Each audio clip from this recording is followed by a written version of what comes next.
On ne peut pas comprendre aujourd'hui le monde contemporain sans connaître les acteurs religieux.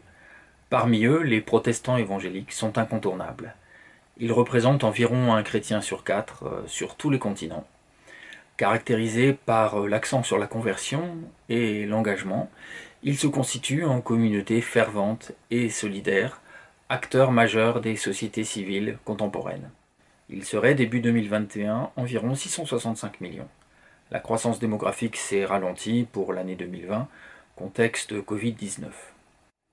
Pour répondre aux nombreuses questions sur cette offre religieuse globale, voici un panorama de la planète évangélique au début de l'année 2021, à la lumière des dernières recherches.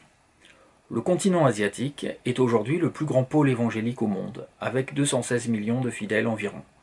Cela inclut 66 millions d'évangéliques chinois, 28 millions d'Indiens, 16 millions d'Indonésiens, 13 millions de Philippins et 9 millions de Coréens du Sud. À signaler sur ces terrains la parution de plusieurs monographies, comme celle portant sur John Song, figure de l'évangélisation en Chine. Un livre aux éditions Baylor University Press 2020. Une grande synthèse a par ailleurs été publiée sur le Vietnam en 2018 aux éditions Brill.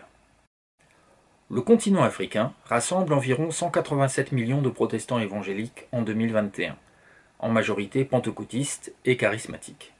Cela sans compter un certain nombre d'églises prophétiques issues de l'évangélisme, mais qui s'en distinguent. Signalons le Nigeria, avec environ 58 millions de fidèles, le Kenya, 20 millions, l'Éthiopie, 18 millions, le Congo RDC et l'Afrique du Sud, 15 millions. Plusieurs travaux récents sont à signaler, dont une étude sur le pentecôtisme urbain au Kenya et une autre sur l'enjeu des reformulations endogènes de l'offre évangélique au Ghana. Ces deux livres sont parus en 2020 aux éditions universitaires de Baylor. 135 millions d'évangéliques peuvent être comptabilisés en Amérique latine et dans les Caraïbes au début de l'année 2021. Avec le Brésil, 48 millions, le Mexique, 10 millions, l'Argentine, 6 millions environ, et le Guatemala, 5 millions. La bibliographie s'est notamment enrichie d'une synthèse sur l'évangélisme brésilien au XXIe siècle, parue en 2019 aux éditions Palgrave Macmillan. Et qu'en est-il de l'Amérique du Nord? Eh bien, en 2021, elle regrouperait environ 96 millions d'évangéliques, dont 91 millions aux États-Unis et 4 au Canada.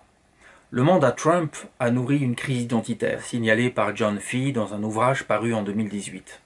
Cette séquence a suscité des défections, des déceptions et des scénarios de sortie vers un nationalisme chrétien. Néanmoins, il faut garder à l'esprit deux choses. D'abord, cet évangélisme nord-américain ne saurait se réduire à l'Amérique blanche.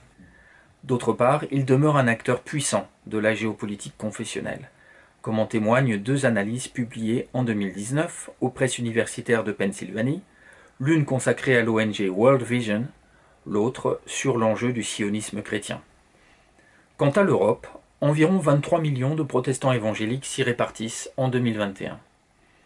Avec en particulier le Royaume-Uni, 5 millions, la Russie, l'Ukraine, la Roumanie et l'Allemagne, 2 millions. En France, où il dépasse le seuil d'un peu plus de 1% de la population, il suscite une attention renouvelée, comme l'illustre le dossier de 8 pages que le quotidien La Croix leur a consacré le 19 janvier 2021. On les découvre aussi au sein de la belle synthèse sur les minorités religieuses, coordonnée par Anne-Laure Zwilling aux éditions Bayard 2019. Enfin, l'Océanie rassemblerait environ 8 millions de protestants évangéliques, dont 4 millions en Australie, 2 en Papouasie-Nouvelle-Guinée et 1 en Nouvelle-Zélande. L'Australie, dont le Premier ministre Scott Morrison est un évangélique revendiqué, a été l'objet en 2018 d'une synthèse couvrant près de 2 siècles d'histoire de l'évangélisme, The Fountain of Public Prosperity. Pour finir, on retiendra la nécessité de nouvelles études sur cette offre religieuse massive et attractive. Ces expressions multiples invitent à poursuivre la réflexion sur les processus de globalisation et sur ses résistances, mais aussi sur la sécularisation en question, titre d'un très bel ouvrage collectif publié fin 2019 et porté par le groupe Société, Religion, Laïcité. Le protestantisme évangélique est aujourd'hui une des expressions de cette religion pour espoir qui façonne les dynamiques sociales de ce XXIe siècle rempli d'incertitudes. À suivre.